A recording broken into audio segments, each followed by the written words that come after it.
Good evening, everyone, and thank you so much for joining us. Apologies for the delay. As we know in the lecture and academia world, if the prof hasn't showed up in 15 minutes, you're free to go, but I think we've made it to the mark. So welcome everyone this evening. I hope everyone is doing well. A couple of housekeeping items before I pass it over to Ross Cameron. For those of you who haven't joined us before with a series, the chat function on YouTube is where we'll be engaging with the questions and answers, or if you have any comments you want to share throughout the presentation. Alternatively, you can submit your questions by email to marmuse@marmuseum.ca. That email address will be provided in the YouTube chat, but it's marmus@marmuseum.ca, and that will be monitored throughout the presentation, just to make sure we haven't missed any questions coming from email.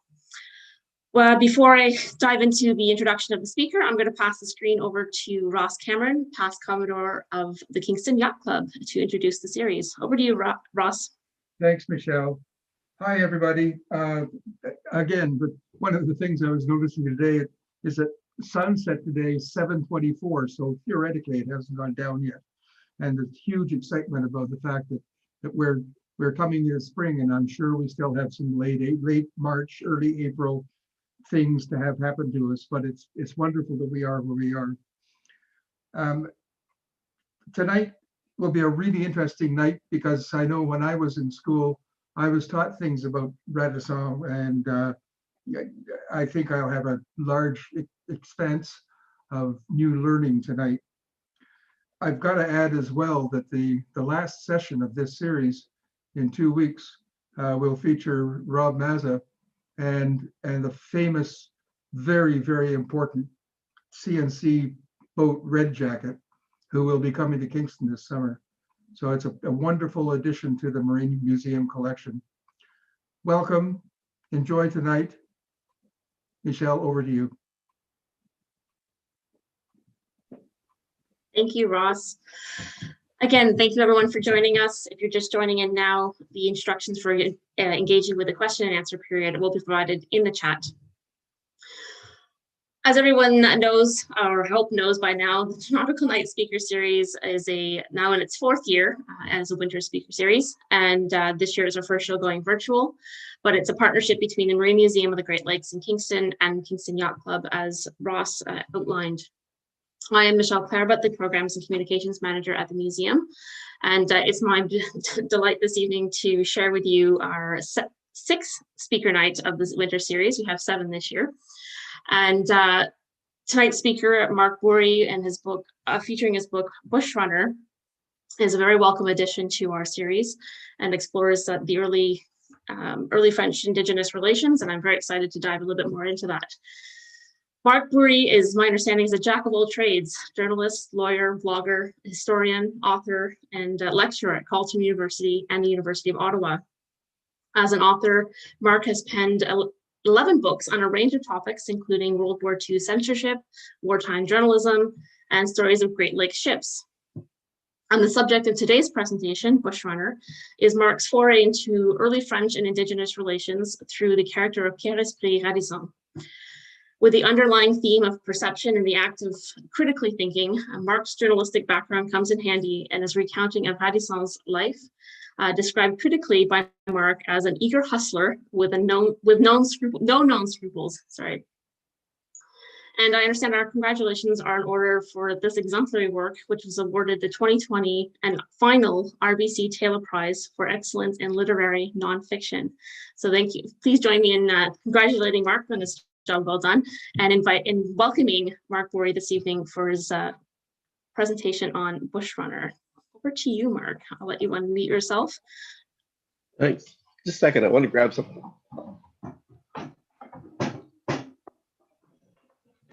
Yeah, maybe that's a couple things. Just props. Okay. So one of the things, let me sort of back up a little bit about this book. This is an area of history I've been interested in since I was a small child, literally.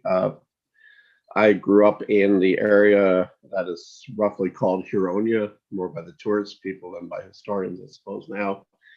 And a lot of the people in my father's family particularly were interested in history and were members of local historical societies in Simcoe County. So I grew up in the Collingwood area, went to university, did some newspaper work, went back to that area, to Midland specifically, pardon me, in the early 80s, and worked there for about 13 years. So I did a lot of reading at that time on the history of that region, which was settled by the 5 nations or tribes of the Wendat peoples, and then across Nottawasaga Bay, that part of Georgian Bay, was the Tinotate, or the Peyton nation. So it was an area that had been settled for many, many hundreds of years. And if a person was to basically set out on a walk along the peninsula that juts into southern Georgian Bay, say across farmers' fields or whatever, you would come across, pieces of flint, pieces of pottery, lots and lots of ash from the hundreds, literally hundreds of village sites that were in that area in the between about the 1300s to 1650, when the Huron Wendat people were driven out of the region and ended up in the West. And that's something that Radisson actually comes up against in the story, is that he ends up in the area where refugees are living after the Iroquois assaults on the First Nations of the Great Lakes Basin. Now, I decided to write this book because everybody always asks me why I decided to write this particular story, because I looked at other stories of people of that time period and didn't really think that they were the kind of people that the general public would really want to read about. There's an opportunity there. I would suggest, probably blown by Joseph Boyden, to write a good biography of the Jesuit missionaries to the Huron, especially people like Jean de Brebeuf, fascinating people of a very different age and mindset than we are now. But I liked Radisson because he actually liked First Nations people. And I had read firsthand accounts by, I think there's about 15 of them of that period, of people actually traveling in the Great Lakes St. Lawrence region and writing about what they saw. And of all of them, Radisson is really the only one who is sympathetic and supportive of First Nations people. So I thought, well, okay, that's kind of neat. And then when I dug into the story, I found there was a lot more to the story than what we had been taught in school, which is kind of normally, the case when you start digging into someone's life over the span of years, like I did on this book, as opposed to a week or two of this topic in say grade 12 or whatever. Now, I want to disabuse a few notions about Radisson's world, especially as it relates to Canada. We get taught, or at least I think we did, because it's been a long time since I took high school history, as you can see. But even in university history courses, we get taught that basically Canada was a project. That from the time that of contact to European people and Indigenous people, the goal of the Europeans was to take over the land, colonize it, farm it, exploit it. And in Radisson's time, that's not really accurate. There really was only one trade. And if you want to put the beaver picture up, beavers, Michelle, that'd be great. There really was only one thing that anybody in France wanted out of the area of North America that they claimed, and that was beaver skins. The French didn't send over geologists; they didn't send over anybody to look at the mineral wealth of the country that they claimed to be claimed to be owners of. They didn't export timber. They didn't export any kind of farm products from here. They did export some fish, but that's the one. Yeah, They did export some fish from the Grand Banks, and some easily carried foodstuffs, but there was an awful lot that they just didn't get, that they missed. And the reason that they wanted the beaver was not because people in France were particularly interested in wearing fur coats or fur clothing, but for the inner coat of the beaver that was used to make very, very expensive hats. So we got a strange economy happening here. Almost it's a very niche thing, the hat itself. It's something that had come into style. This particular kind of hat had come into style just a few years before colonization of New France began. It was something that could have easily got out of style too, leaving the French investors in their colony in New France high and dry. And in fact, there were times when New France was a real cash drain on the investors. One of the things that happens with New France is that it's not even a colony per se; it's actually company property until things become so dire in the company assets that the government has to take it over.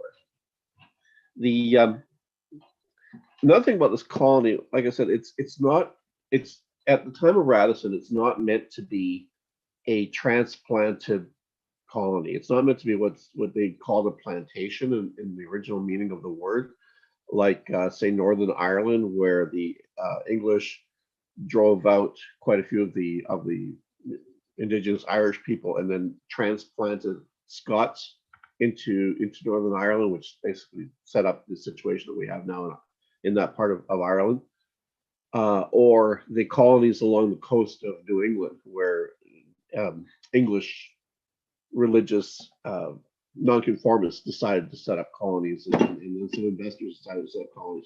This was a very maritime colony. It was meant to be something that traders would come into, trade with the indigenous people, and leave. And what the trade with the indigenous people was really about was about metal. And if you could put up the copper artifacts picture, Michelle, that'd be great.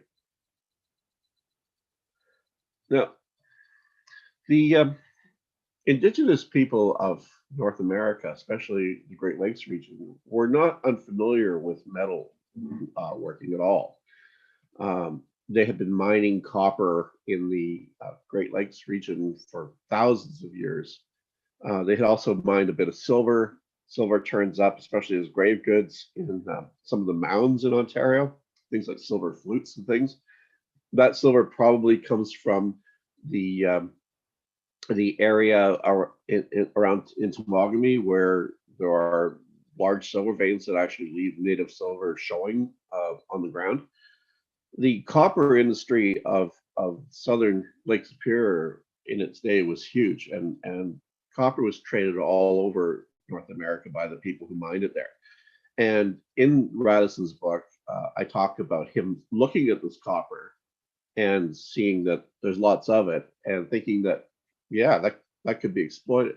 Now, one of the things that's sort of used against indigenous North Americans is that they didn't use metals, which, like I say, is a real myth.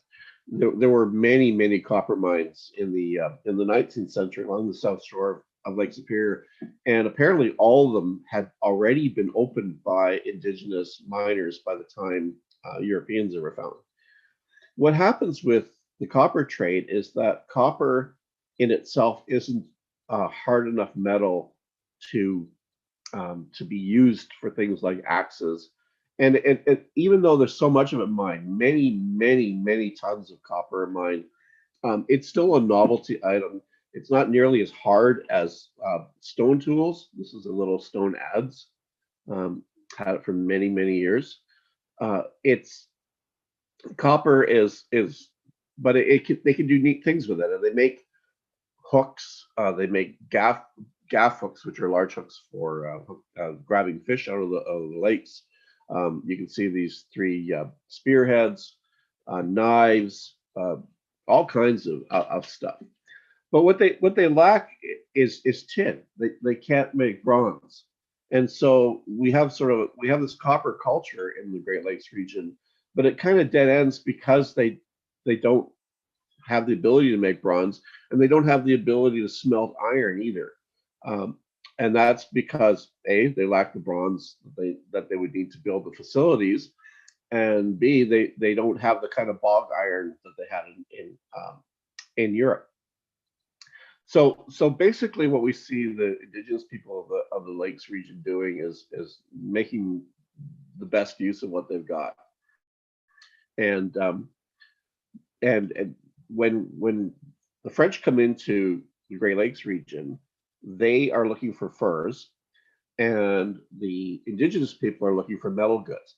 And so Radisson ends up in this whole sort of trading world as a boy who's been dumped into North America as a 15 or 16-year-old kid, fresh from the absolute mayhem of the France of the 1650s. And the France in the 1640s, 1650s had gone through yet another one of its uproars and turmoils over religion. And there had been actually several attempts at rebellion in France that had been finally put down by the royal government. Radisson's parents apparently lived in Paris. His half sister was living in Trois-Rivières, which was just a little hole in the wall, and the father, for some reason, shipped out Pierre into the middle of all this to basically be with his sister and probably to work in the store. Almost immediately, Pierre gets picked up by a Mohawk war party, which is patrolling the St. Lawrence River, and taken back to the Mohawk country, which is basically the Mohawk Valley, south of Lake Ontario, fair distance south of Lake Ontario. And what makes Radisson really different from so many other people in this very, very dire predicament he's in is that he really likes the Mohawk, and I think he thinks of them as a better prospect than what he's got going, which is abandonment and servitude in North America, basically working for his sister and her husband. So he decides that he would like to ingratiate himself with these people, see their country, and off he goes. He paddles with them, he cooks for them. They take him back, and he's the first French boy who is actually adopted by the Mohawk. And he begins to fuse the elements of his French culture with indigenous North American culture. He, in a way, one scholar has described it as Métisization of Radisson, where he retains elements of his European past, but he becomes an adopted, accepted member of this First Nations community. Now, I don't want to tell the whole story of the book in the time that we have. It wouldn't make any sense. But after some adventures, Radisson is basically coughed out of the Mohawk country. For again, so much of this has to do with political reasons, and I want to use this time to set the stage on that. We're often taught that the Europeans who came to North America at the time of colonization left a sort of strong, united, civilized Europe for the wilds of North America.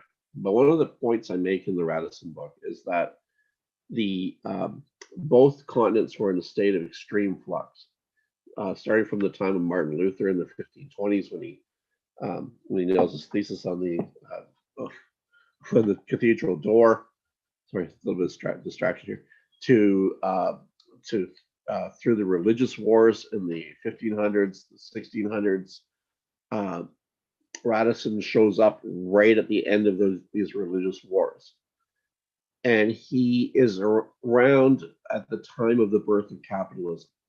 So what's happening in Europe is the gelling of large nation states after the end of the Middle Ages and feudalism, and extremely intense conflicts over religion, over whether Protestantism or Catholicism will dominate European politics. The 30 Years' War ends in 1649,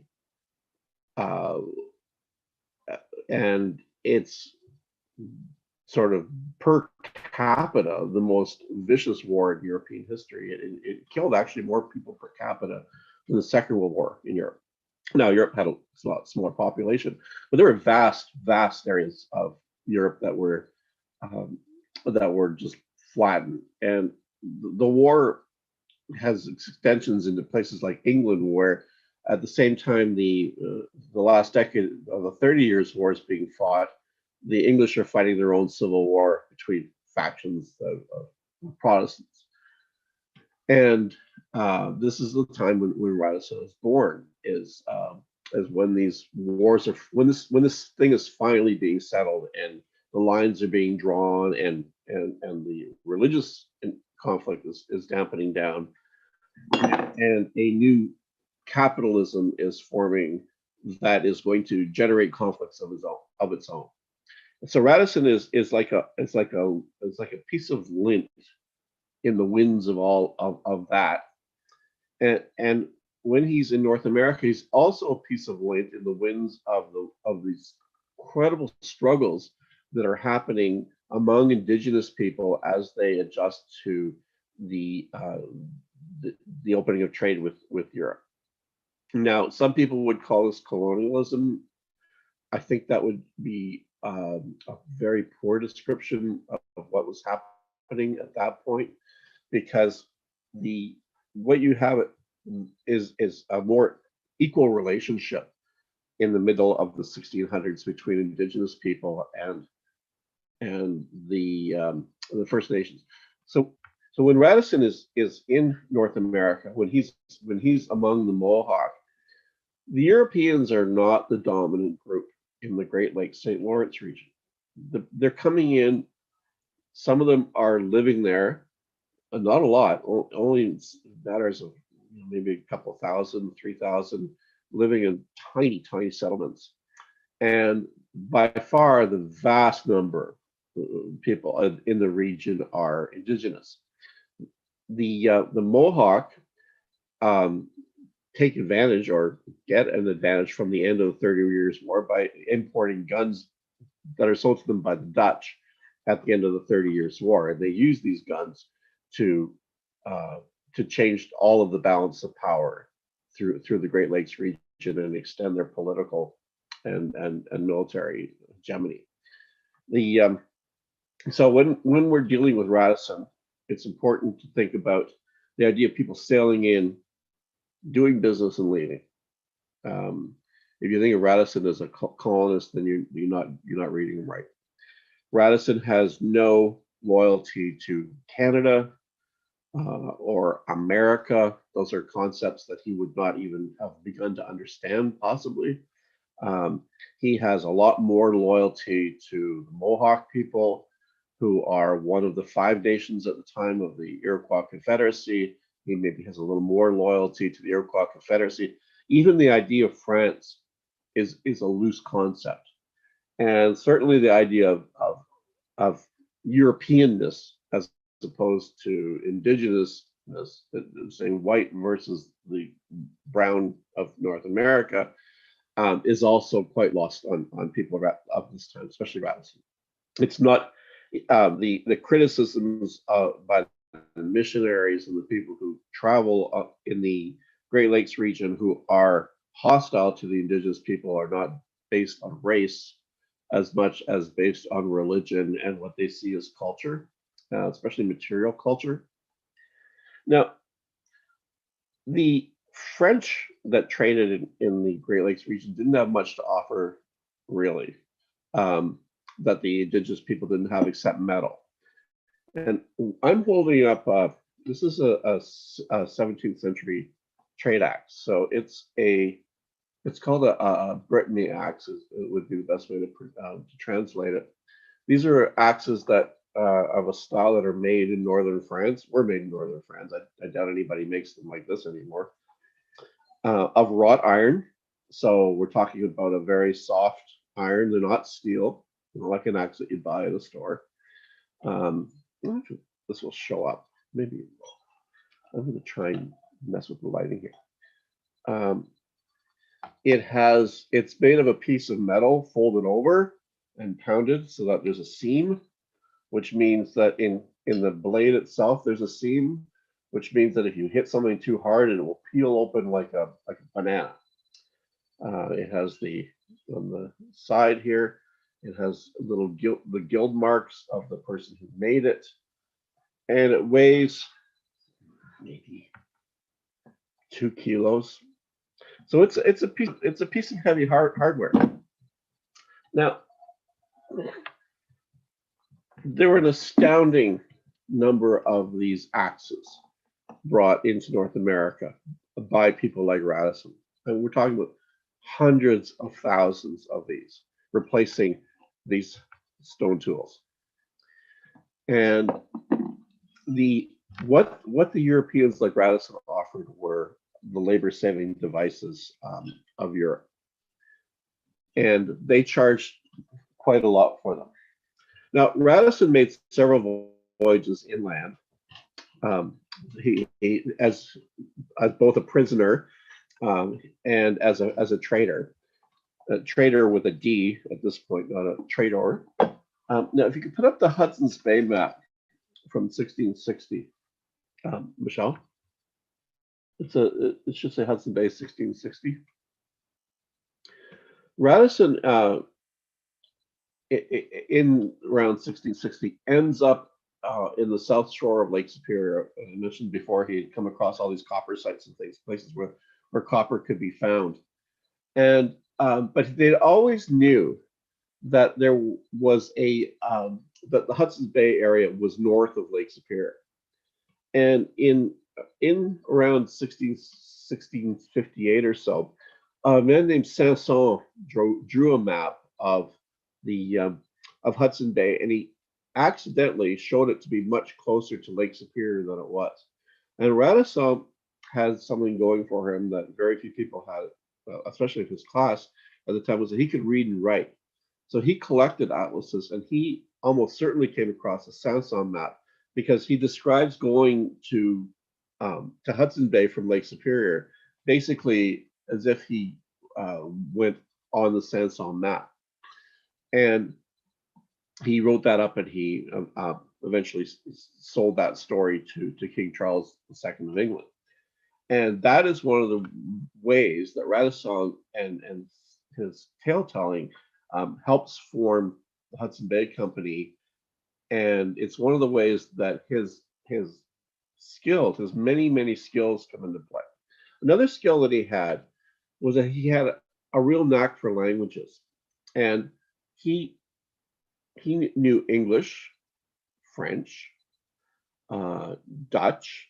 He picked that up when he lived in New Amsterdam after he escaped from the Mohawks. He knew, of course, Mohawk, and he knew other dialects among the Five Nations. He spoke some Huron because his stepmother in the Mohawk country was Huron, and that's a language that is somewhat similar and different at the same time to Mohawk language. He spoke Cree. He spoke some Sioux by the sounds of things. How many are we up to now? I think like 7 languages. And he picked up these languages within a matter of weeks. But he was in Manhattan when it was a city of 1,200 people from the fall, let's say around middle October to early in the new year of 1652.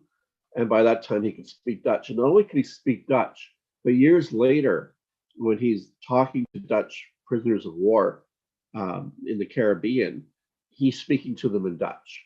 So he, in that very short period of time, not only did he learn Dutch, but he learned it well enough that he didn't forget it. We're talking about a very smart man here. So he had a lot of adventures within North America, but he was also, and we're getting the navigating thing. He was a fairly good navigator in his own right. Not the best. I got to give him, some lack of skill sometimes. But he was very bold. Now, among the things, the evidence of his boldness is that I sat down yesterday and just worked out how many times he crossed the Atlantic Ocean, and it was 12 times.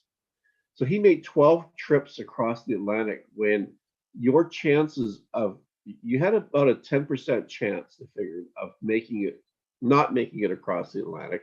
He did it 12 times. He was caught by pirates once, and he was shipwrecked once. So that's about par for the course back then. But when he was shipwrecked, he was fortunately ran aground as opposed to being lost at sea. Though he came awfully close to being lost at sea a number of times. So thinking about how long that would take, he probably spent about a year and a half on these ships that were 50, 60 feet, sailing across the Atlantic, often in the winter during storm season. The trip across to Europe was fairly fast. The trip across from Europe to Canada was somewhat slow because you could catch the wind was with you going across, and you could ride the Gulf Stream across. So maybe you're looking at 6 weeks or so. But coming back when you're tacking against the wind, it's sometimes 3-4 months that he's at sea, just coming to Canada. And on his ocean trips, like I said, he was caught by Dutch pirates once and marooned in Spain. He made 3 trips to Hudson's Bay. He made 1 trip with a French fleet to the Caribbean and was shipwrecked when the French fleet basically sailed in the dark onto a bunch of coral reefs and islands. It was an incredible disaster that even to this day is still covered up. There's almost nothing about the loss of Jean d'Estre's fleet in his war against the Dutch.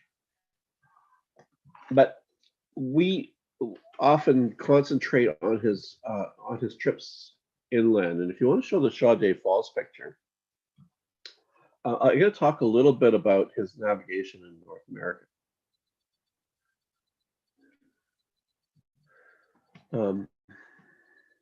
Yeah, that's it. Now, Radisson has a reputation as a bit of a tail spinner.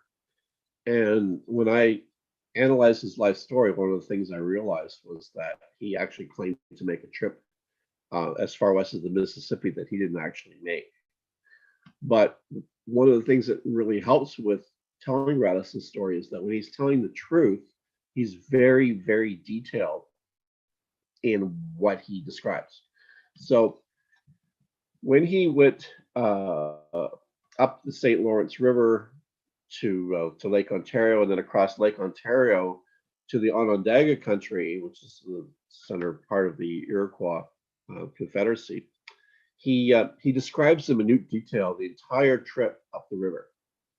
So anyone who's familiar with the St. Lawrence can figure out where he's going, where he's been.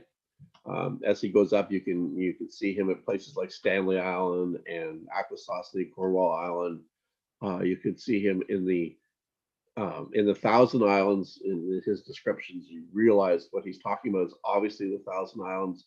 At one point, he's at Sand Bay on Wolfe Island, and it's clear as a bell. He's talking about that. I don't know how many people watching this are in Kingston and are familiar with Wolfe Island, but Sand Bay is a horseshoe-shaped, very clean, very pretty place.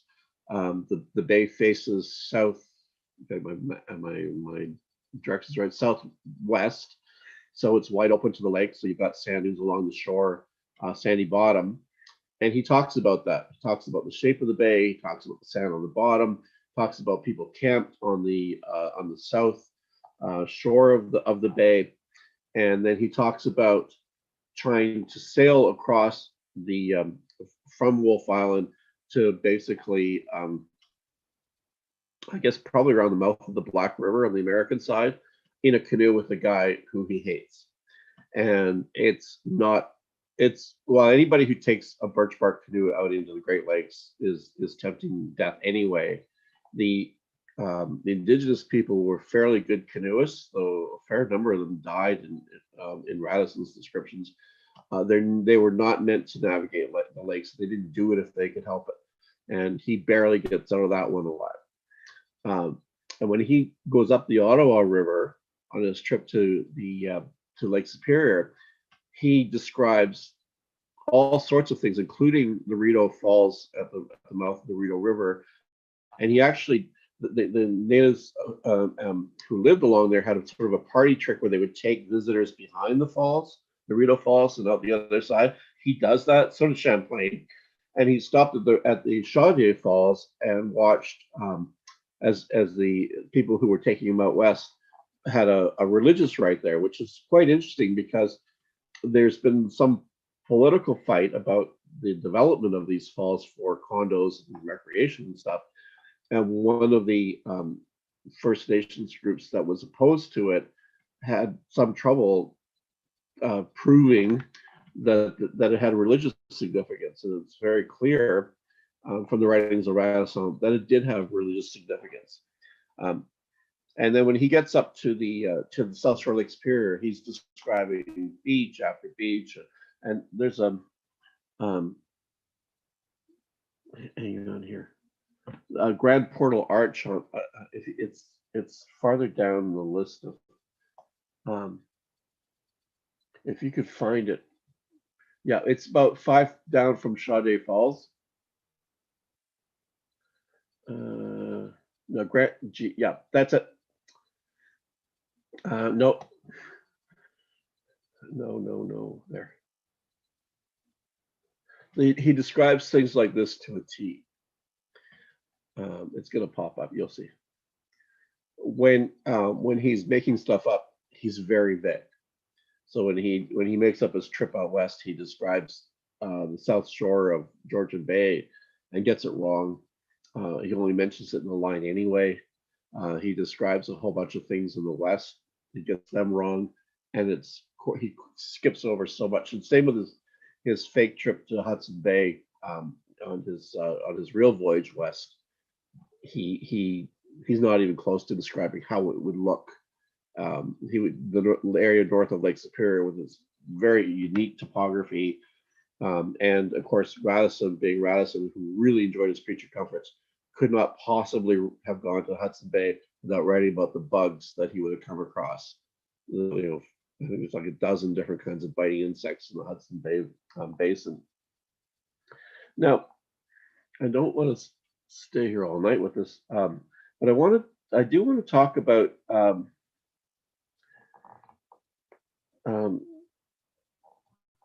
his later life and why he's famous. Now, after all of this trading inland with his brother-in-law, who's sort of the foil of this, he's everything Radisson's not. He's not too bright. He has no social skills. He doesn't have any language skills. The indigenous people don't like him. He's annoying to them. He does things that are just culturally very gauche. The two of them end up finally in Atlantic Canada. It's now Atlantic Canada, and run out of the fur trade there, and then go to Boston. And when they go to Boston, they come across, again, politics comes into play a lot in this book, come across the commissioners that the English have sent out to size up the Dutch colony that becomes New York State. They're there to see if it's worth having. And one of them has an affair with a married woman in Boston. So they're shunned in this, this is New England in the 1660s, right? And 1660s. And the people in New England do not want to have anything to do with the kind of people who would have an affair with a married woman. So Radisson and Groseilliers start sucking up to these commissioners from England, tell them about this great fur trade that they think they can get into by sailing into Hudson Bay, and then they leave with them eventually for England, and that's when they get grabbed by pirates. There's always something that throws a monkey wrench into Radisson's plans, but the plan that they've got is fairly skewed.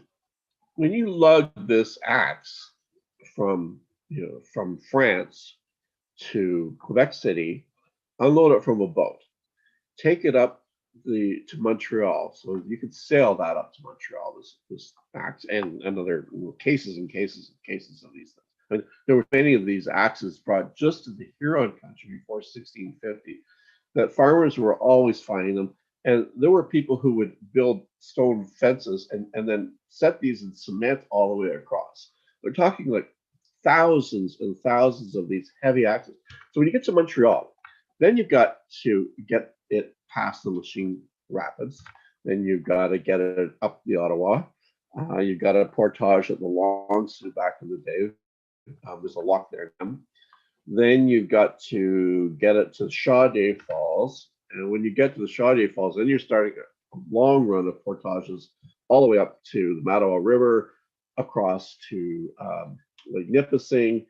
You got to get it down the French River, a bunch more portages. Then you've got to paddle across Lake Huron, and you're probably trading it somewhere around, say, Thunder Bay if you're lucky, or Duluth, Minnesota, or maybe around Chicago. And that is a ton of work. Now, who's doing the work? It's all Indigenous people. You know, one or two Europeans who are bringing the stuff, and European and Indigenous traders who expect to be compensated for this work. But if you sail into Hudson Bay, you load your ship in England or France, you sail to Hudson Bay, you take this axe out, and you stand on the shore, and somebody comes and buys it and delivers the furs to you. You load the furs on your ship, you sail it back to Europe. You've cut out the middleman, you've cut out all the people you have to employ to carry it, all the people who are going to try and stop you from this trade or rob you in this trade, everybody who expects a cut. So you can see why I started talking about this whole colonial idea as being more of a maritime trade. This is what they're going for. This is what the Hudson Bay Company was supposed to be all about. And it's Radisson's idea. He's the man with the maps, but he still has a long way to go to make it work. Because when he sails into England, well, after the pirates dump him off, that turns out to be a good thing, which is usual. There's a lot of on the other hands in this book. So the pirates dump him in Spain, but it takes him long enough to get from Spain to England that he misses the worst part of the Great Plague of London and shows up pretty much near the end of it. So he gets to London at the end of the Great Plague. The court of Charles II, and we have a picture of Charlie. It's Charles the first patron. Is it on there? Yeah. Charles moved his court to Oxford, and Radisson goes to see him. And he goes with these commissioners, these social pariahs in Boston, who have thrown all their papers into the sea when the pirates get them. And he goes with them to Oxford. He meets Charles. He's speaking a bit of English, but Charles speaks French beautifully. He spent 10 years hiding in France when his father had been overthrown and executed. He'd only been king of England for 5.5 years. About 5.5 years. He's a Bourbon on his mother's side, so they can connect very well with the French language. But Radisson, it seems that he wants to use his English because he tells Charles the stories of his life, and Charles is really intrigued. Charles is an adventurer in his own right. He's not a spoiled royal brat. This is a guy who has been through, well, hell, exile, loss of everything, his father's death, his brother and sister's death, his two of his cousins had to take up piracy, and one of them didn't come back alive because they had no money. That's why he had to take up piracy because he had no money. Didn't come back alive because he got washed overboard in a hurricane. Charles and his cronies are just settling into life as people. Well, there's the cat. As people running France or England. Sorry. So anyway, Charles is probably pretty bored too. This is pandemic time, right? The government's not functioning. He's hiding up in Oxford. People in London are having blood coming out their noses and ears, and we have a plague chart, a plague broadsheet for anybody who gets too whiny about the pandemic, it could be this. So what Charles does is Charles says to Radisson, I want you to write all this down for me, these stories. These are really good stories. I'm probably too drunk to remember them. So head down to Windsor, stay with my cousin Rupert, whose brother was drowned in the hurricane, and write the stuff down. And so he did. Charles started paying him for these stories and giving him stuff. And Radisson wrote all about his time with the Mohawk as a child, about his trips to the west, about his trip up the St. Lawrence to the Iroquois country and the hairy escape that he and the Jesuits made. And as that's going on, this plague is going on. Now that kind of looks like Kingston, though, the second from the bottom, I gotta say. It's got that kind of limestone city look to it. Anyway, the people start buying into the idea of English trade in the Hudson Bay, but then City of London burns down, and that was by then we have a contemporary Dutch print. Radisson is living in London.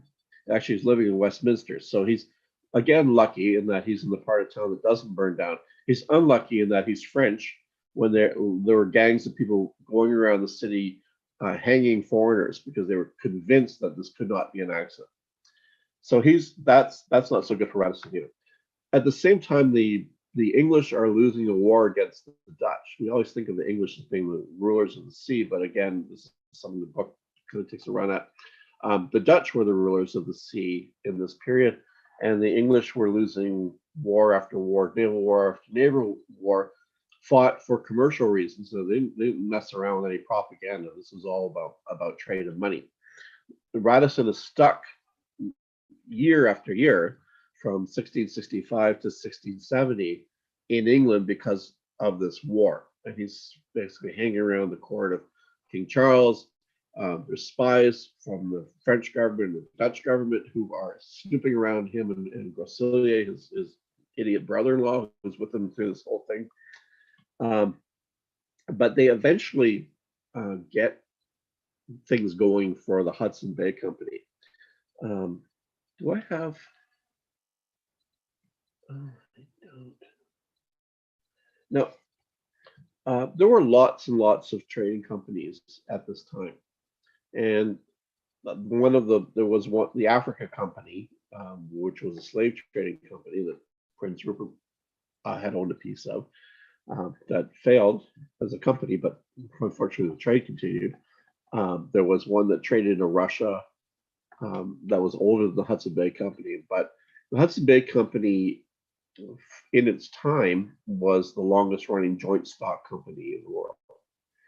And it was like a bunch of people meeting in a Starbucks, like literally formed a company in a coffee shop. That's where people did business. And people who bought into the Hudson Bay Company were among the most famous people of Tudor England. Oh, you do have it.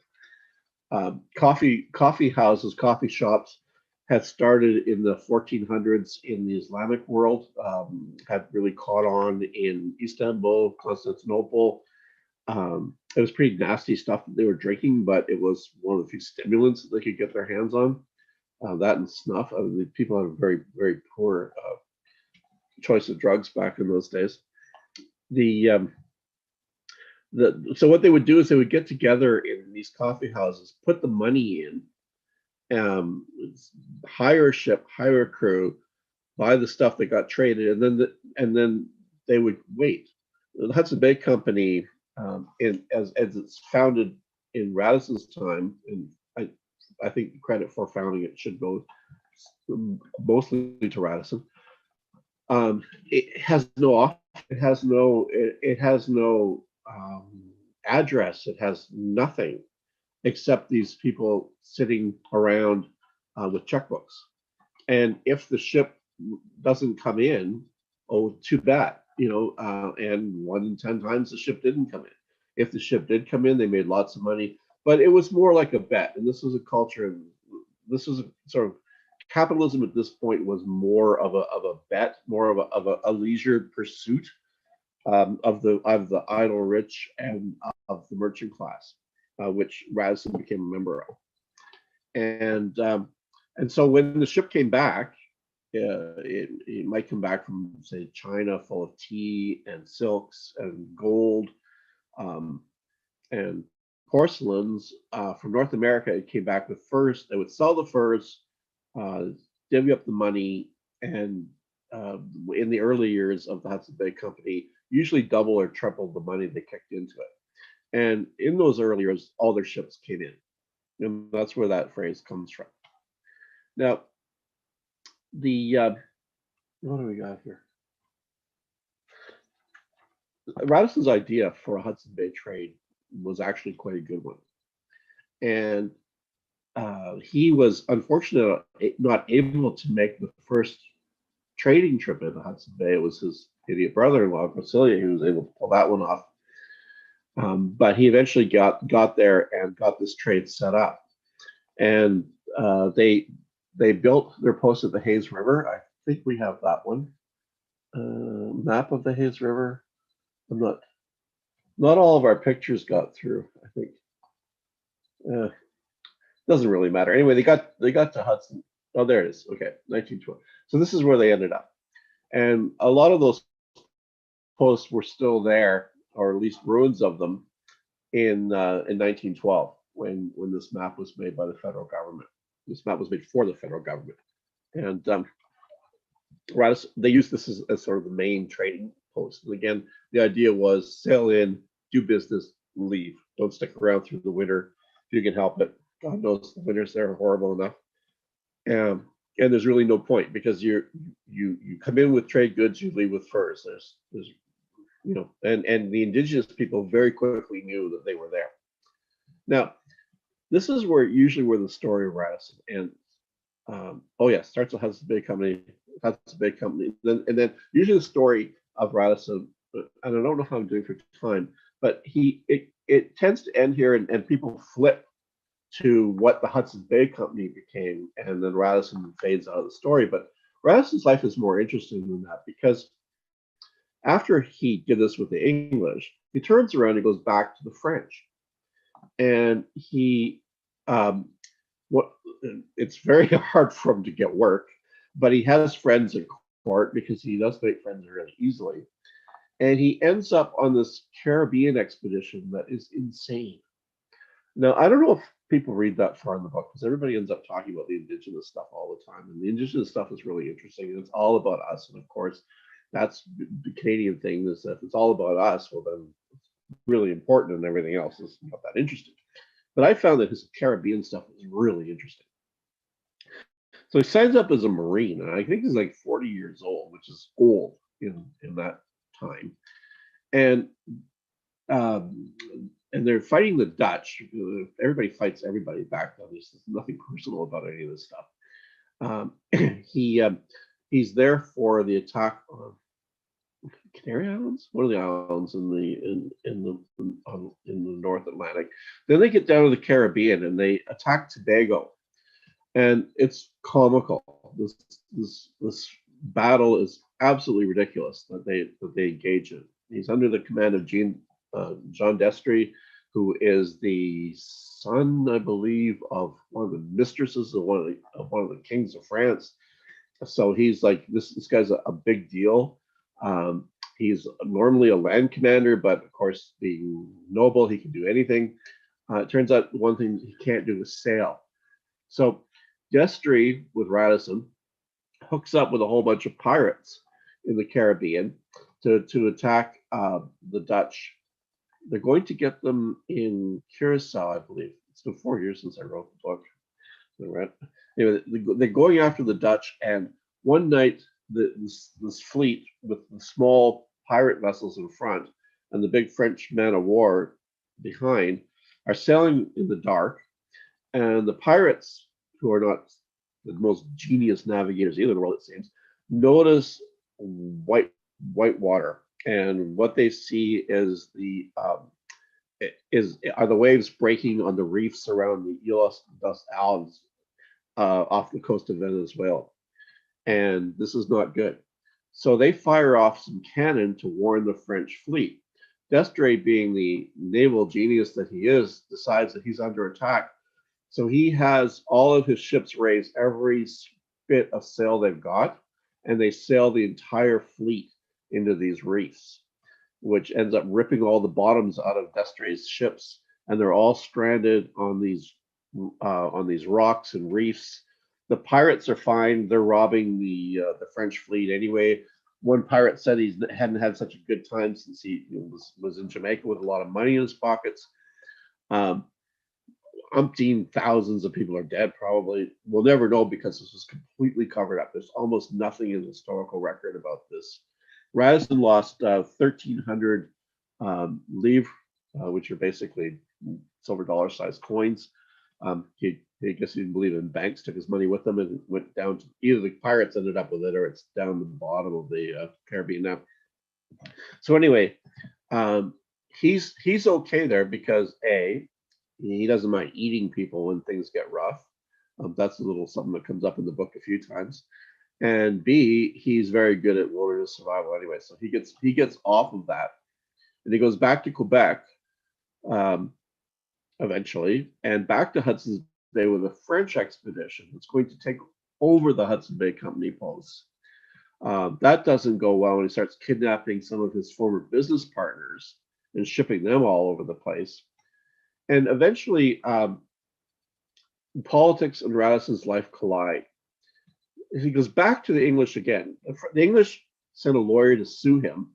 He seduces the lawyer's daughter and the lawyer probably, and they all three of them go back to England together from France. And so he's able to dodge this lawsuit, and he gets employment again with the Hudson Bay Company. He goes back to the Hudson's Bay region, and by then he's now friends with James II, King of England, who is Charles's brother. This is where the whole thing goes off the rails, because when he's in Hudson Bay, James is overthrown. And could you put the popish plot thing up? This becomes a period of anti-French, anti-Catholic reaction in England. Now, this is a little before James II, but it really is part of the lead up.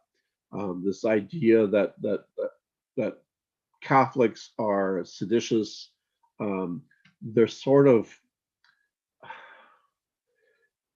the only thing I could compare them to is it doesn't really fit, but the idea that the really paranoid people have about Muslim people, it's this idea that everybody connected with this religion is out to overthrow the established order in the government, and it's absurd. But it's this kind of hate is kept up for the exact same reasons that people keep up Islamophobic propaganda now. It's meant to victimize to other people, to basically help in the political campaign of whoever is doing this kind of propaganda. And because Radisson is connected to James, James had actually been the governor of the Hudson Bay Company for a while when he was still a prince. He's out too. And this is where his life finally takes a turn for the worse and he starts running out of luck. And if you throw up the Westminster Hall, now, there's no loyalty in business at this time. Maybe there isn't now either. And Radisson comes back and he's promised a pension. He's promised all kinds of things, but nobody delivers really. I mean, at least they try not to. And he's older. He is, I think a lot of people can relate to the situation he's in. He's politically sidelined. He's over the hill. He's trained everybody to do what he could do before. In other words, when he starts with the Hudson Bay Company, nobody speaks Cree, nobody knows where they're going, nobody knows how to do the trading, how to buy the axes from the wholesalers. But by 1688, Radisson's trained all kinds of people, maybe trained them by accident. So lots of people could do what Radisson does. So he's no longer he's no longer a necessity for them to keep around. So they offer him some crummy little jobs, and then eventually he can't even get a job as a watchman with the company. And he has to sue. He has to sue the Hudson Bay Company. Now, when they talk about Radisson and they talk about the Hudson Bay Company, not many people talk about the Hudson Bay Company with much of the sort of zest that they used to have as this great founding institution of Canada. Now this belongs to an American hedge fund and it's been taken private. It's kind of lost its luster, but in his day, Radisson was often talked of as this fantastic developer of Canada and the Hudson Bay Company. And nobody mentions that he had to sue them to get his pension, but sue them he did. And he got his pension. He didn't get a back debt, a bunch of money for a bunch of furs. I talk about why in the book, because I'm a lawyer. So when I read this case, I understood how his lawyers screwed up the case. He actually should have had two cases, two different courts, but they went to the wrong court. Radisson lived the rest of his life in London and on his little pension in Westminster, not far from where the London School of Economics is now. And he and the area around the Inns of Court in Westminster. So he had a little house, and he had I think he had 4 wives, not all at the same time, successively. I guess they died because they didn't divorce back then, and he didn't. He married a pirate's daughter at one point, so it wasn't likely that he just ditched her and married in a bigamous relationship. So he had various wives and umpteen kids, and he was expected to have servants and stuff. And he lived into the reign of Queen Anne, and he was in London at the time that the Iroquois and the British made their alliance. And when the Iroquois kings, they called them 4 of the preeminent Iroquois statesmen, visited London, went to Drury Lane, which was not far from where Radisson lived. I don't know if he saw them or not. It's kind of a sad thing to think that they were in the same town as him, because the Iroquois had such an important part of his life, in his life. And to see them feted would have been really something, I'm sure. And he died. Now, if you point at St. Clement Danes, right near the bottom, right above Westminster Hall. There we go. He was buried in this church, St. Clement Danes, which is on the Strand. It's near the law courts in London.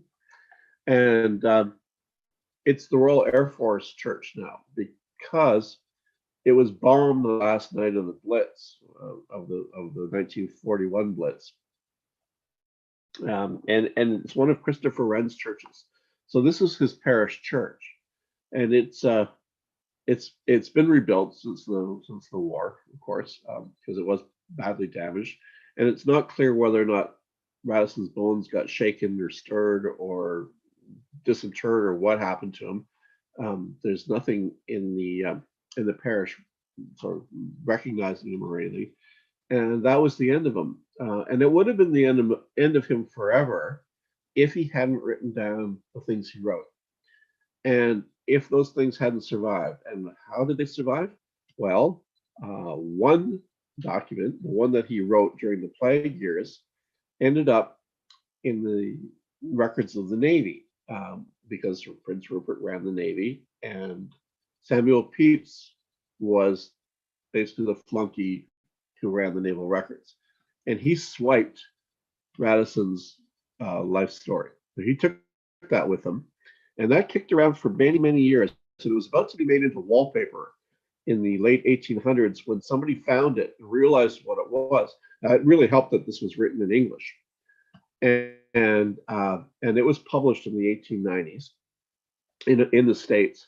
And Radisson became a really big deal among the Minnesota historians. There was this craving among amateur historians in the American Midwest for some kind of founding story and a founder. And Radisson got picked basically to be the founder of Minnesota, because he talked about going on a bison hunt with the Sioux there and stuff, this myth developed that he was the first person to get to the Mississippi River, first European person to get to the Mississippi River. Everybody knew where it was long before all the indigenous people knew about it, and most of the Europeans knew about it too. Radisson gets this weird credit for being the first guy there. And then soon after, the whole Radisson mythology starts with the publication of his story, and all kinds of academic papers and whatever. Somebody started a hotel in Minneapolis and decided to name it after the founder of Minneapolis, and that was the Radisson Hotel. And of course, the chain of hotels that grew from that is the Radisson chain. But Radisson's name shows up on all kinds of things. I have a boat, and the boat cleat that I tie my boat to at the marina has Radisson stamped on it. Now, he had nothing to do with that. Now, the second part of his story, the other surviving document, is what he wrote for James II just before the coup in 1688. And that was in French. That was put into the Royal Archives at Windsor. It's in that round tower at Windsor Castle. And a guy who claimed to be a Radisson relative in Belgium, I'd be really surprised if it was much of a relationship. But anyway, he got in there about 30 years ago or so. It's in the book exactly when, and he was a dentist or something. He could start calling through the archives, and he found the written record to James II, which was French. And so those are the two big historical accounts that we can build his life on. There are descriptions of Radisson in the Jesuit Relations a little bit. There's scathing stuff about Groseilliers, we haven't talked about much in this talk. The Jesuits and the nuns, everybody hated the guy. They really thought that he was the spawn of Satan. And anytime anything goes bad for Radisson, it's usually because Groseilliers has screwed things up. So they do make quite the little team. There's in doing this book, I was able to frame them in the Indigenous world with the writings that have been done on that aspect of Canadian history, which was a well-plowed field by people like Conrad Heidenreich and Bruce Trigger in the 60s and 70s, and is now, I don't know if anybody's doing work anymore. The Champlain Society reprinted the letters in and out. The correspondence of the Hudson Bay Company was among the first things that the Champlain Society published. I don't know, historians among you should be familiar with their work collecting and publishing Canadian historical documents. What else was there around? I'm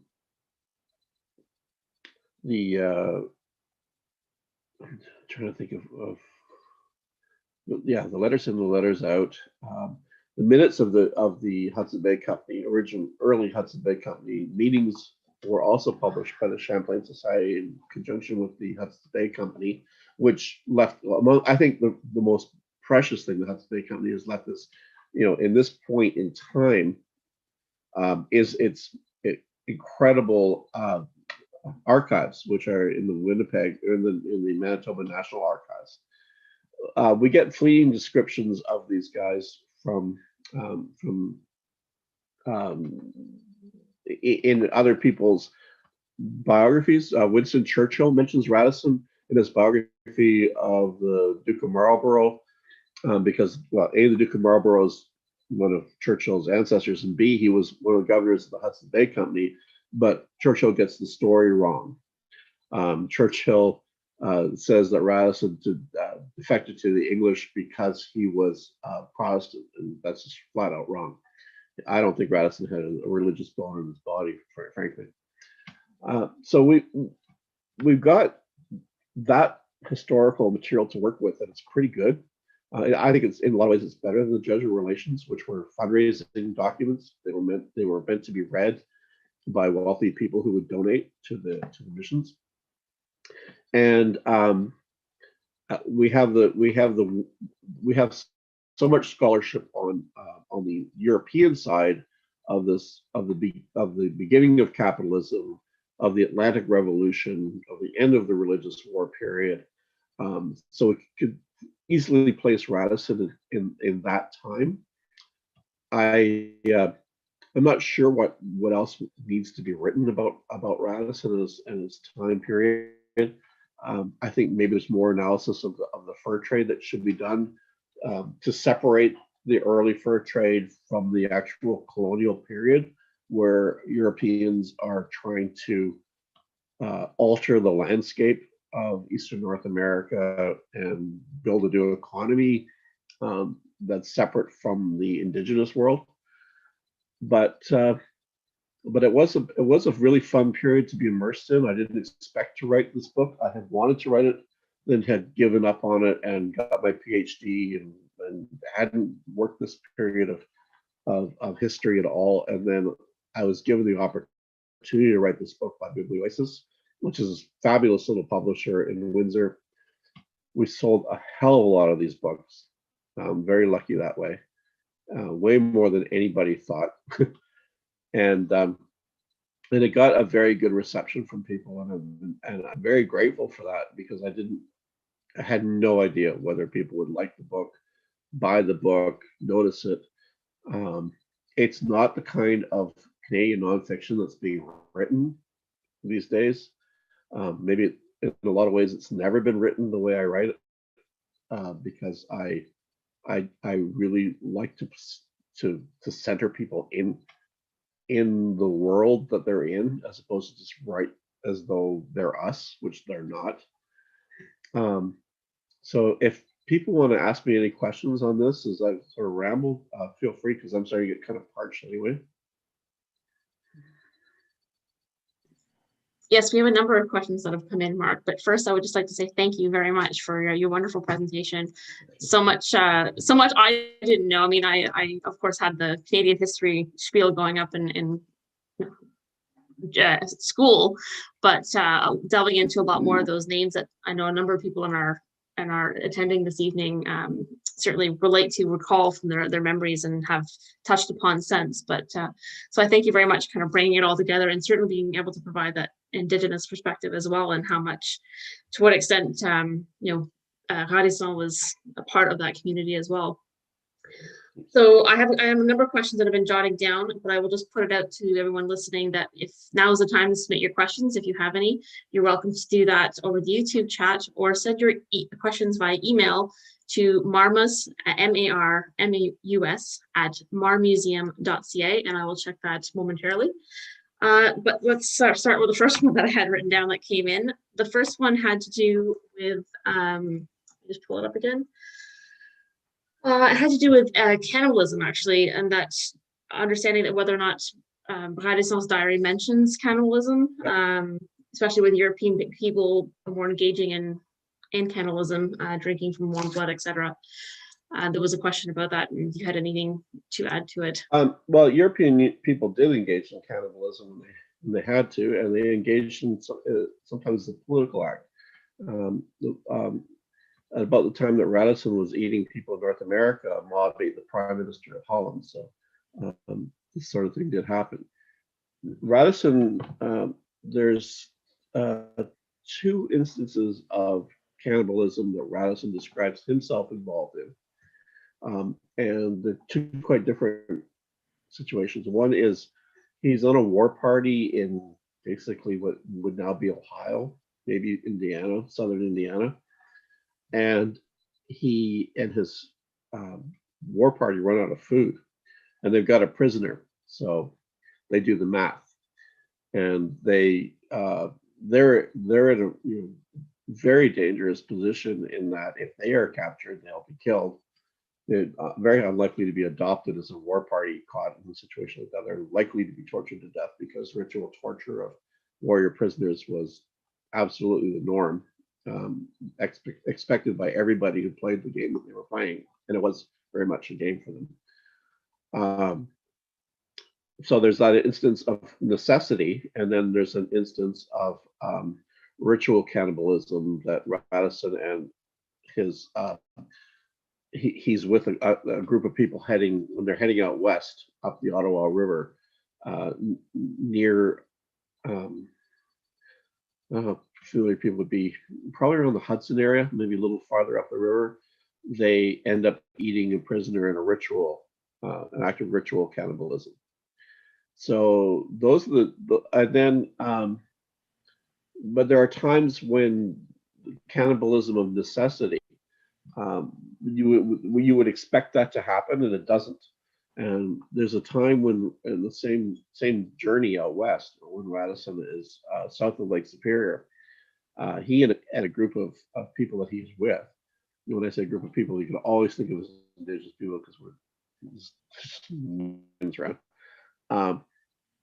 They're starving through the winter, and they don't engage in cannibalism, which is quite surprising because I think even German troops in Stalingrad engaged in cannibalism in 1942, 43, and and there's the Essex wreck for all these people who are in maritime history, which is the whalers, which is something that the Moby Dick story is based on. Most people, when they're adrift in an open boat, and there's cannibalism in that, right? So I mean, people do resort to cannibalism when they're stuck in. Yet at that point, they didn't. Now there was cannibalism, likely. I mean, certainly written and reported on Christian Island when the Jesuits and the Huron were trapped there in the winter of 950, and there were thousands of Huron on this small island in Georgian Bay, with the Iroquois camped on the far shore on the mainland side, and a desperate winter, and people were eaten. So there's nothing particularly unique about North American, northeastern North American cannibalism. But yeah, Radisson did engage in it, and I make a joke in the book about when he's stuck on the island with the pirates. If it got that desperate, he would have not had much problem eating pirate. It doesn't bother him at all. And the really weird thing, and then I'll stop talking, is that not only does he engage in cannibalism, but he writes it down and he gives it to the King of England, and that takes balls.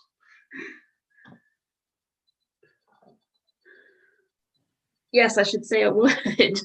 That's quite surprising. I know for sure. Yeah, I expect that. You think a guy would leave that out of the story, when you're doing think, this for money. especially, it kind of perhaps speaks to your comment about Radisson and what extent he was a religious person. Because the Dutch were religious too, and they did actually kill and eat. Now I've seen that they ate the entire prime minister. Other people said they only ate his liver, which is my least favorite part of an animal is the liver. But anyway, but that is an actual true story. Okay, interesting. Right. So on that note, I'm gonna bring it on to cheerier subjects. Okay. So we have a couple more questions. The one had to do with. Oh wait, no. There we go. How does Radisson describe the Onondaga territory, and does he reference stories of the Tree of Peace, the Central Fire? No, he understands that they are the central element of the Confederacy. When he's there as an employee of the Jesuits, who are conducting a very high level diplomatic negotiation with the Onondaga. Unfortunately for the Jesuits, they don't realize that the Onondaga don't rule the country. They don't understand that it is a confederate system, is alien to people of Europeans of that era, because they don't operate on that kind of they operate on a hierarchy. So they're always like, take me to the leader. And the problem when they're dealing with indigenous people is there's never a leader. And but they do understand the core position that the Onondaga take in the Five Nation Confederacy of that time. It comes six later. It's not six at the time. And one of the reasons why they failed to set up a mission there and keep it going is that they alienate other members of the Confederacy.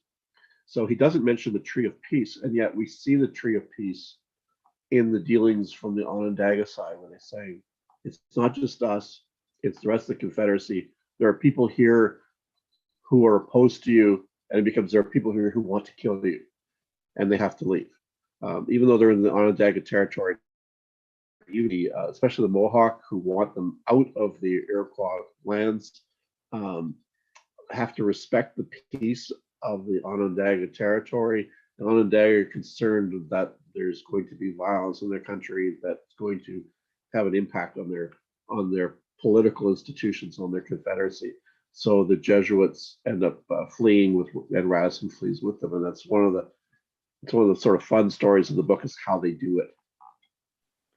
Okay, and then what about reference to the two-row wampum during his time with Mohawk? No, because it doesn't exist with the Europeans at this point. The Europeans are not at peace with are not in an alliance with any of the European powers at this time. They're at war with the French. They are tolerating the Dutch for trade goods, but they let the Dutch know that they're on a very short leash, and that if the Dutch cross them in any way at all, they're finished. So we're not at that stage. Like, again, we're not talking about two operating peoples or nations in a territory. They're more seen as visitors and business partners. I hope that answers the question. Yes, there was a comment back. Go ahead. Yep, they're too subservient to be at that level. That is more of the relationship that would have existed between the French and the Huron before their destruction in 1649-50. Okay. Yeah, there was a comment in response, kind of your answer to the question about that the two-row came into being in 1613. But not with the French, right? Okay. That's I'm a little rusty on it, but he's not. Yeah, he's not sort of functioning at that level of understanding of the society. He's more in the area of, well, he understands clans. He understands the power of women in the society, which most of the Europeans don't get. He understands his mother, adopted mother, who's a clan mother. He gets that she is the person who runs things and who saves him. She saved his life twice. Women are really important to his survival in his indigenous travels. He must have been very, very attractive to women as a personality, at least. But for him to understand something as sort of higher level as things like the double row walk, which he never would have seen, right? And I doubt they would have spoken of it in day-to-day life, especially to a 15, 16-year-old boy, to make a short answer long. Okay, there's a couple more comments regarding it, but I think I'm going to have you guys discuss offline perhaps, so that I have time for everyone else's questions as well. But thank you for Terry for engaging with those questions. Thank you. So a couple more had to do with your mention of piracy and whether you're referring to kind of individual ship piracy or sanctioned piracy, oftentimes referred to as privateering. It would depend, off and on. The Dutch basically gave free rein to their captains to attack anybody they were not at peace with. The Dutch pirates were particularly fierce, and they didn't make you walk the plank because they didn't bother putting a plank out. They just threw you. It's just amazing that he survived being taken by Dutch pirates. The pirates and who I talk about the pirates in the Destres thing, they are actually operating under the license of the French crown. But this is a period of very fluid loyalties, quasi-independent pirate settlements and quasi-states in Jamaica at that point, Bahamas later. One of the things I found writing this book that blew me away is that there's not one decent book on Caribbean piracy. I couldn't find any that weren't just schmaltzy. But because there was almost constant warfare, it was still pretty easy to get a letter of marque. Now, when this period of warfare ends, with around the time of Radisson's death, so let's say 1714, with the Treaty of Utrecht, and and part of the Treaty of Aix-la-Chapelle, the pirates change, and piracy becomes we get into like what we call the golden age of pirates, and that's basically 1715 until 1750 or so. Though they keep going till like into the 1800s, and people are actually snatched by pirates operating from North Africa in Newfoundland in the 1700s. And even in the Anglo-Dutch War, so we're talking like 1670s, Barbary pirates are raiding the coast of England and taking people back and selling them into slavery in Africa. So there's a really good book to be written about piracy from, in the early modern period. Right, so everyone out there, there's your challenge. Either find a good book or write one. Do a PhD thesis on it. Great travel opportunities, and then turn it into a book. Okay, so I have two more here. Then I'm going to narrow this down, and then I'll pass it or take it offline. So one, how did he survive? How did he survive London for those 5 years? What was his source of income? He was given an allowance by the king. He married into money. That helped a fair bit, to the point, so much money, in fact, that his father-in-law, who didn't really like him, who was a member of the family that had captured Quebec in the 1620s, the Kirke family. He married to the Kirke family anyway. His wife was actually slipping him money when he was broke and wasn't living with him at the time, living with her dad. At one point, he got so hard up, he had to sell a gold chain that King Charles gave him and a picture that Charles gave him. So one of the reasons why he didn't stick around and actually went back to the French, even though he was involved in the Hudson Bay Company. He was never treated. I think he really was never treated with the financial respect that he earned. He only ever owned one share of the Hudson Bay Company, and he was never paid very much, except right at the beginning when he had skills that they needed. So they kept him on a short financial leash, and they were tight with the buck with him. Yeah. As you say, an opportunist. He's got to find that income somewhere. It bobs and weaves all the time. Okay, let's see here. You describe what Radisson left out of his writings. I guess if you come across any material that would suggest that there was aspects that were left out, or that he's found himself in other stories. Well, he didn't talk much about his time in New Amsterdam, which would have been really valuable because there's very few written accounts of early New York City. I was really hoping that would be part of the book that I would be able to give more space to. He made those 12 trips across the ocean, never wrote a word about life on ships. That would have been neat, except with the Destre thing. And even that, it was just the wreck. Like he and he's standing on a ship at one point when something blows up on shore. But I would have liked to have seen him write more about nautical stuff. So he leaves a lot of that out. The biggest thing that he left out is where he came from. We have no idea of his family background. It's pure conjecture. There's at one point he's trying to defend himself against a legal action, and he says that he's originally from Avignon. And Avignon at that point in French history wasn't part of France. It was actually a papal state. So he tried to claim that he was not a French subject because he was born in this papal city of Avignon. But he might have been lying about that because it really does point to Paris. We don't know how he learned how to read and write, which is astounding for a 15-year-old boy to be able to read and write back then. Because we know that he could read and write when he was 15 or 16, because he writes a letter, he writes a note when he's a captive to the governor of what becomes Albany, New York. So so he didn't learn to read and write when he was writing for King Charles, which is actually not that much later anyway. He learned to read and write as a boy.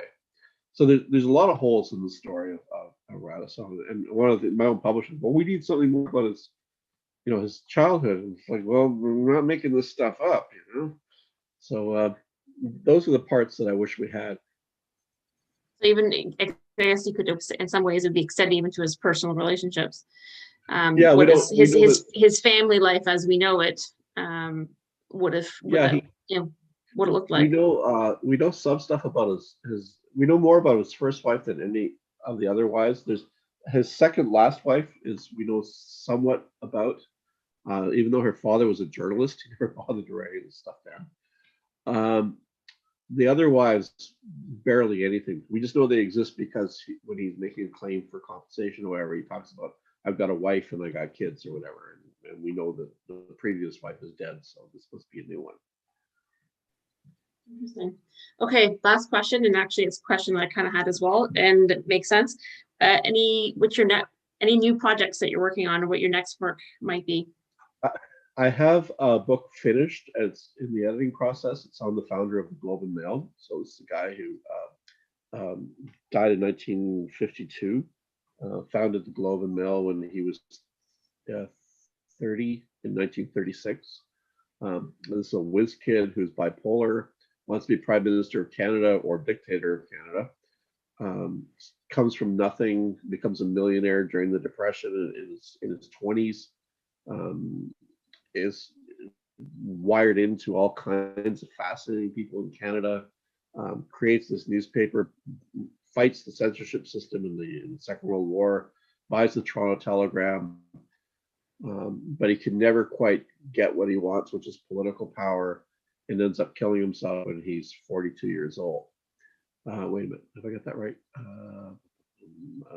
47. So it's nobody's ever written his biography because his wife burned his papers after he died, and married his best friend and burned his papers. John Saywell used some of his papers for his book on Mitch Shepard, Premier Mitch Shepard, and his papers were also used by a historian who wrote an academic paper, and then they were destroyed. So I've had to rebuild all of his papers and then piece together stuff from other people's writings, whether they were the very small amount of academic writing that touched on them. There's almost no serious media scholarship in this country, especially in media history. I had to go and do a lot of archival work. Somebody had said this was the best Canadian biography that could ever be written, so that was the challenge, was to write it. So it's done. And it's about half again as long as the Radisson book, and it should be out in about a year. All right, everyone, you heard it. Stay tuned for the next for another edition by Mark Bourrie. And for those of you who, I think there was a number of people in the audience who are looking at acquiring the Bushrunner book, novel idea in Kingston, I'm sure either has it in stock or can easily order it for you. And of course, I'm sure it's available. I know it's available online. I've seen it available online. Well, Mark, I would like to say thank you again so much for your very interesting conversation this evening. I love your organization, and I've used your materials for my own research and always been treated really well. And I wish you guys some success. And I hope you get the Keewatin that my father and my grandfather worked on as bellhops as little brats in boarding school. And thanks again. You're very welcome. Thank you. And so it was quite an interesting find the other week. After our conversation, stumbled upon a photo that we had of one of your books actually sitting in our gift shop, which was the Great Lakes Stories one. So I'm gonna have to go dig that out when I get back. Well, actually, rather when the storage stuff starts to come out of storage. dig that one out and have a read, because yeah, that was an interesting tying it all together then and I'll now. lend you the other one then. If I can't find it. Thank you. Right, so thank you problem. everyone for joining us this evening. As a reminder, I'm pulling it up. This was the penultimate, the last but one presentation of the winter series. And so our last one is on the 7th of April with the museum's very own Rob Mazza. And for those of you who don't know, he's a member of our board. And his presentation, The Remarkable History of the Legendary Red Jacket, a Canadian sailing icon. And for those of you who don't know, Red Jacket was actually bequested to the Marine Museum and will be coming into our collections, we're hoping sometime this summer, but Rob can provide an update on that. So information about that speaker night is available on our website, www.marmuseum.ca/nautical nights. And for those of you who purchased the winter package, you already have the link. All you need to do is sit back and wait to click on it. And thank you again, everyone, for joining us. I hope everyone's starting to enjoy that spring weather. It's coming. Thank you very much. Stay well. And thank you, Mark. Careful there. Thank you.